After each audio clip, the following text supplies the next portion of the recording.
morning, students. I'm your biology teacher Swathi, and in this video, we are going to discuss the chapter Fundamental Unit of Life. This chapter has been included in class 9 biology.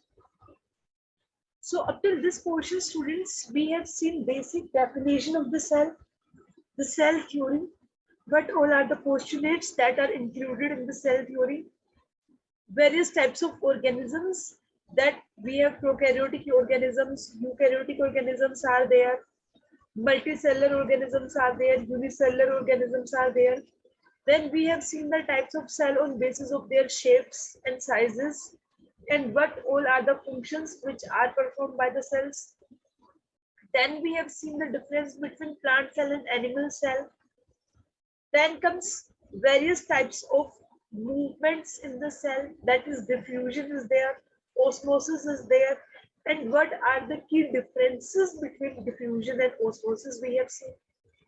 Then are various types of solution in which we have seen hypotonic solution, hypertonic solution and isotonic solution.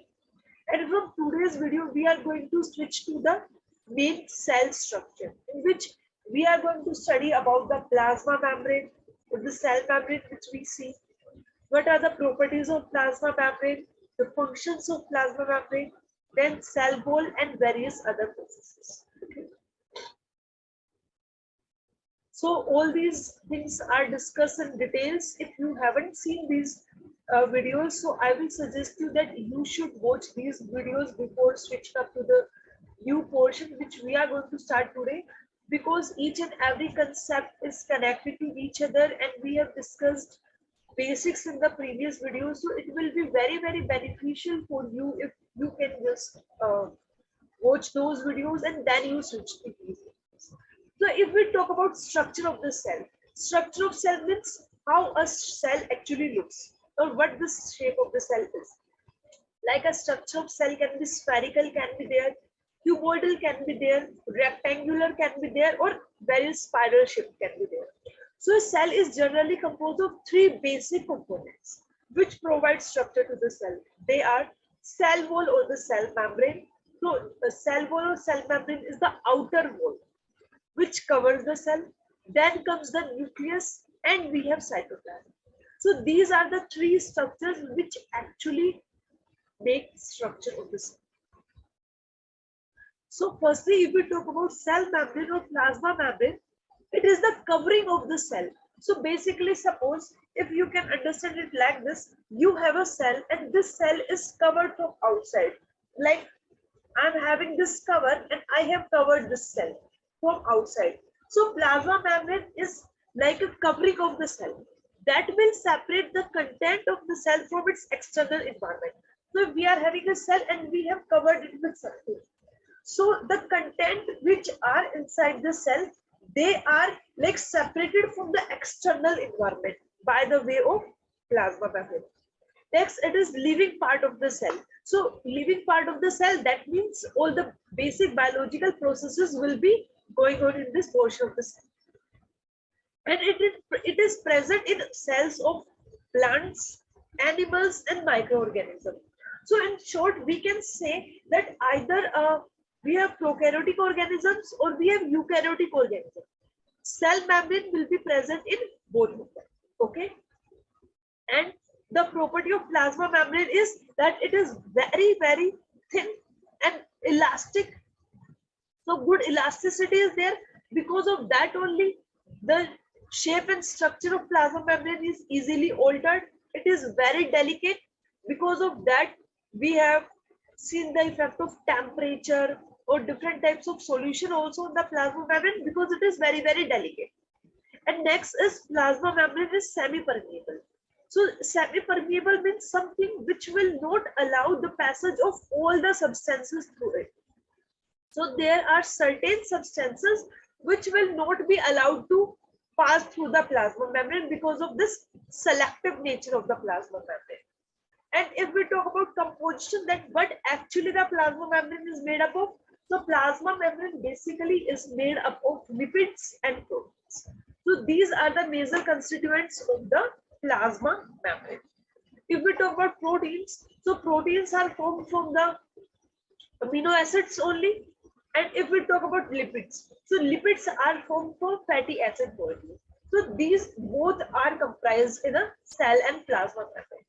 And now if we have seen that property of the selective permeability of the plasma membrane, because of this property of the plasma membrane, it allows the flow of limited substances in and out of the cell.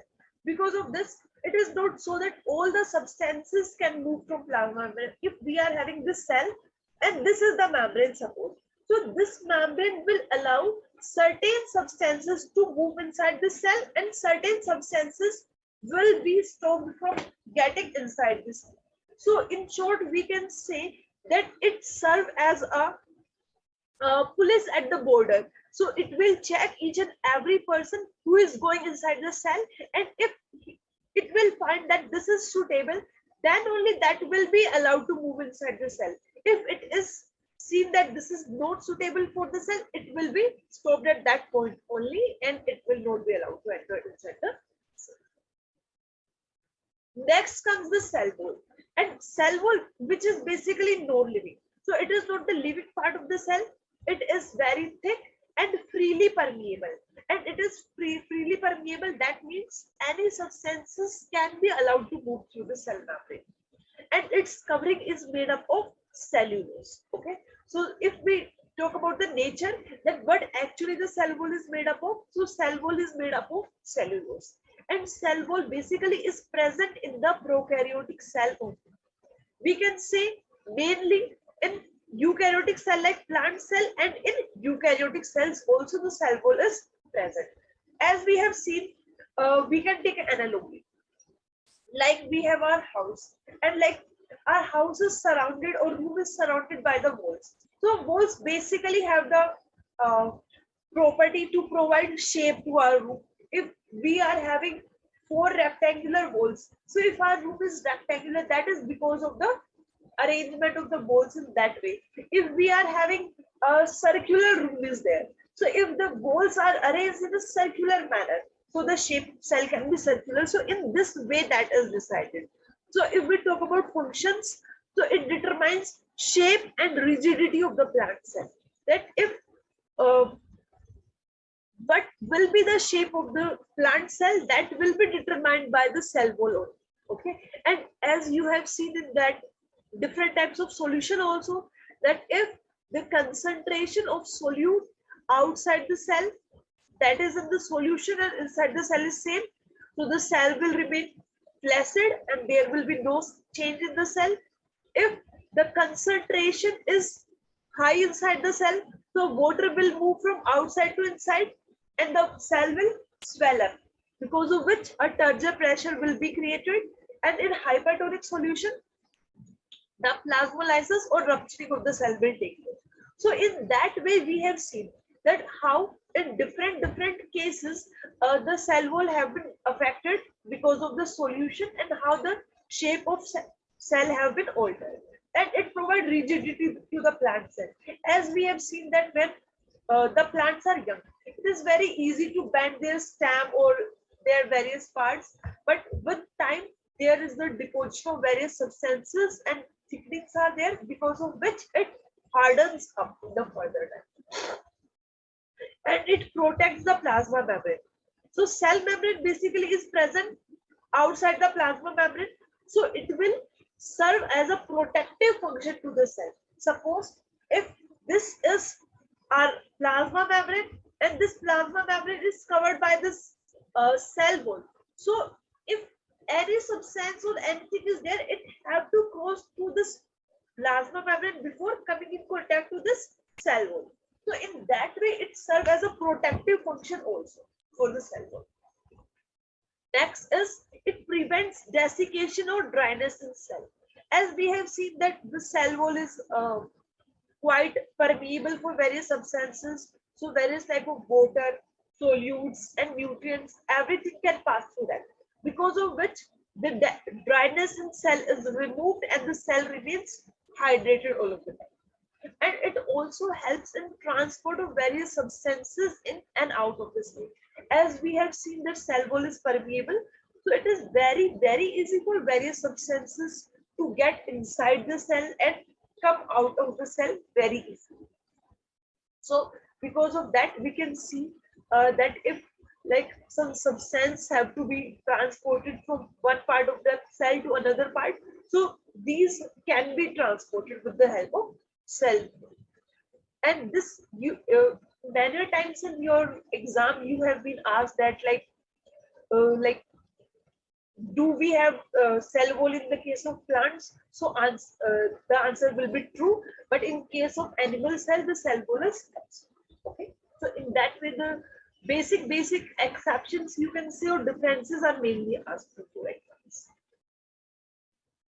Next and third uh, part of the cell structure is nucleus. So nucleus is a spherical organism. So it is like a sphere only. This sphere shaped structure is there and it is very dense. It is dense because there is a lot of DNA and chromosomes are there which are very compacted inside the nucleus.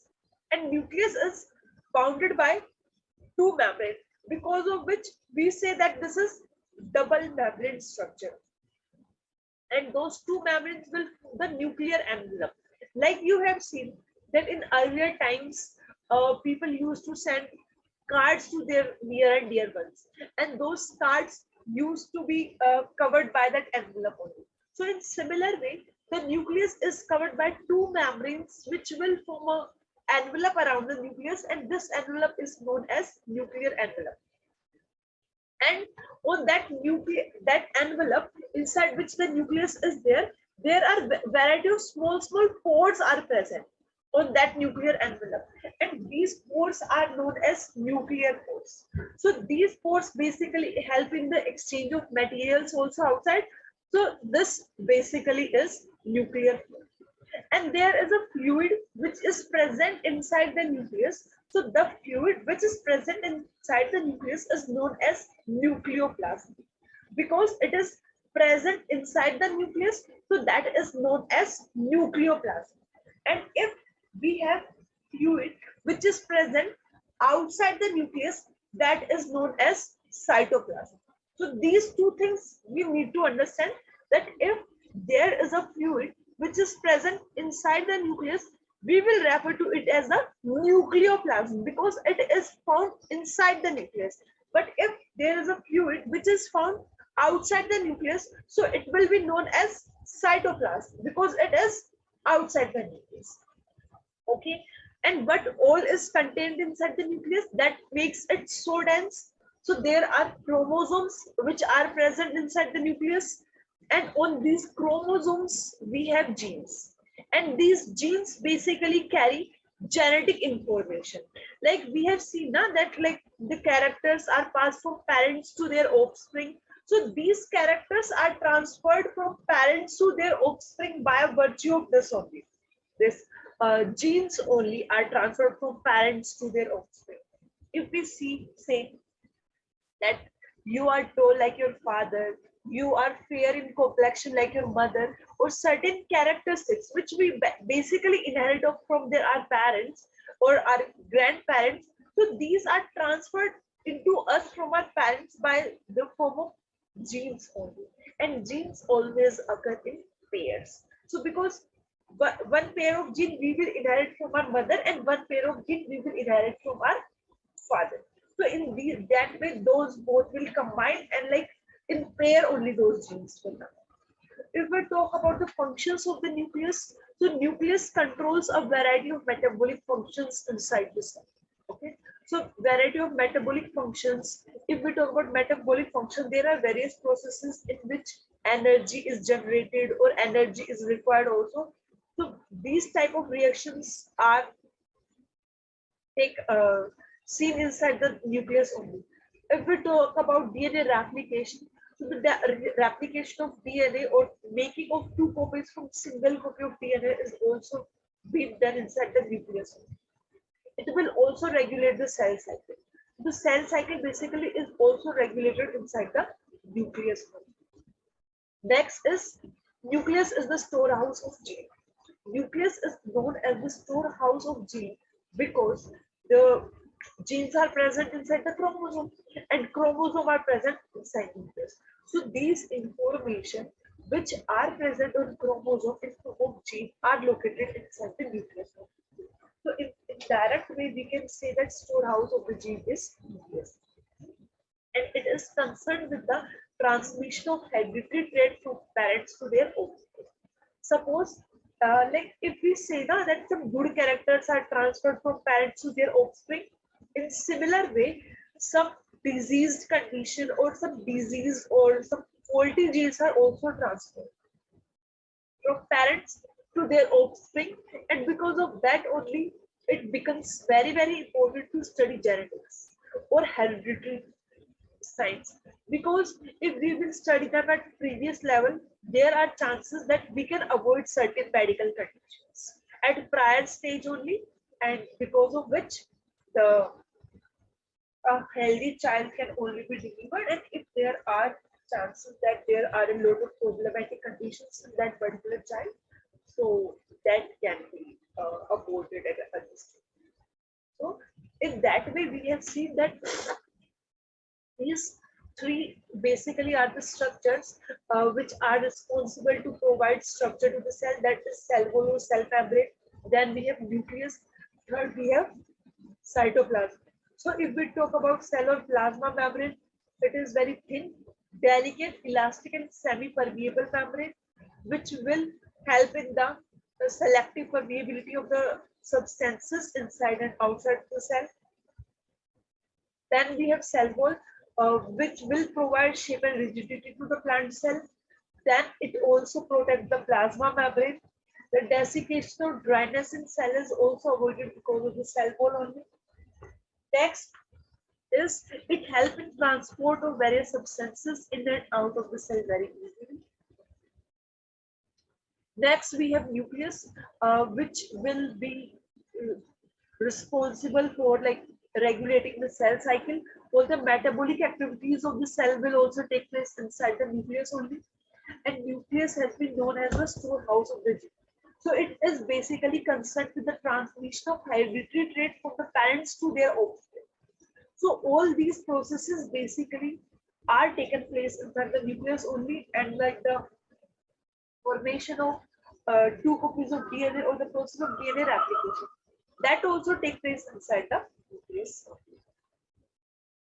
Next, if we talk about cytoplasm, so cytoplasm basically is the region which is found outside the nucleus. So this region basically is jelly-like. So it is not completely transparent or very like fluid type of, it is jelly kind of, and because of this jelly like nature it is very viscous in nature and it is colorless. So there is not any color which we can see in the cytoplasm, and it is semi-fluid substances, so it is not completely solid and it is not completely liquid, so it is of the intermediate state, because of which we are seeing that it is having a jelly like appearance or it is viscous nature, and it will occur between the plasma membrane and the nuclear membrane. So we know that if we are having a cell, okay, so the membrane which is covering the cell, that is plasma membrane, and the nuclear envelope is covering nucleus, and that is known as nuclear membrane.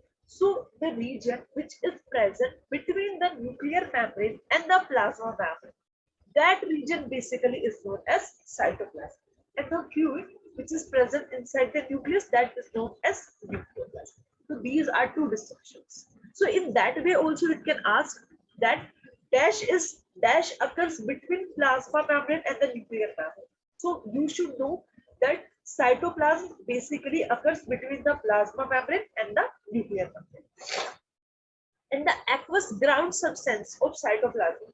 So basically the basic level or the ground level or that substance inside the cytoplasm is known as the cytosol. And inside that cytoplasm only we have a variety of cell organelles are found. These cell organelles basically are found inside the cytoplasm, and there only they will perform their various processes which are required for the cell. And other insoluble waste products are also present along with that.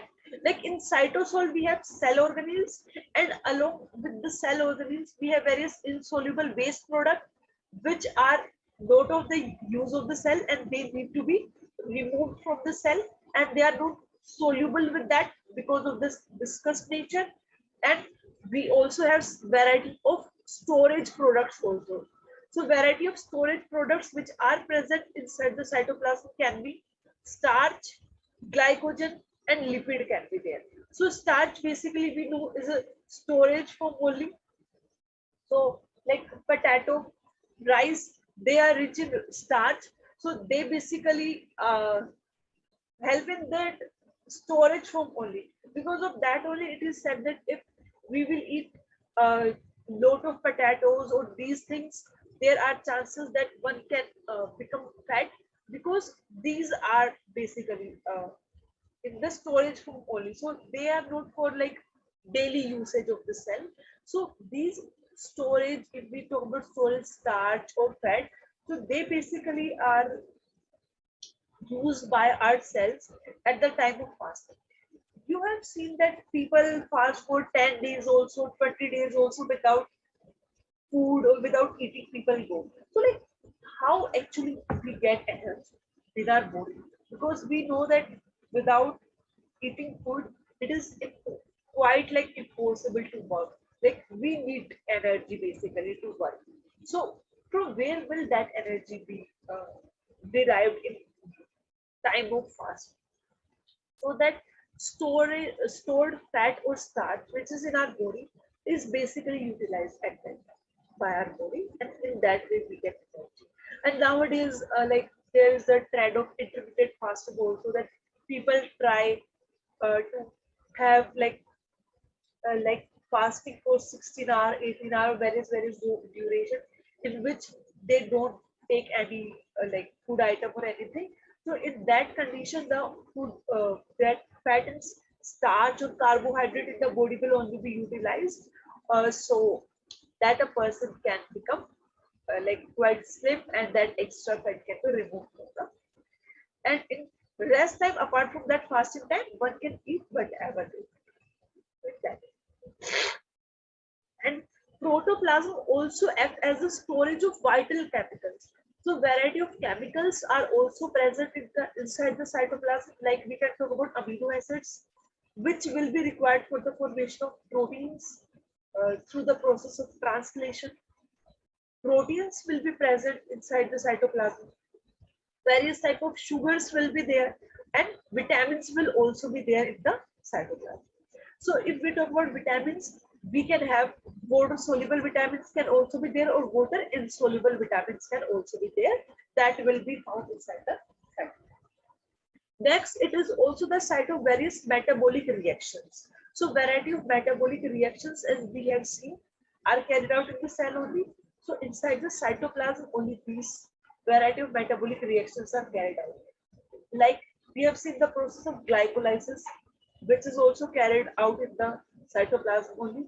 Glycolysis is the process in which the glucose molecule will be converted into two molecules of pyruvate by the 10-step process, and this whole reaction will take place in the cytoplasm. This portion of glycolysis you will get to study in your higher classes in more depth.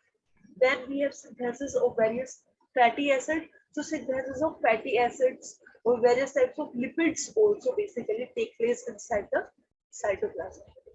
Next, we have nucleotides. So nucleotide, if we talk about, so various nucleotide will combine.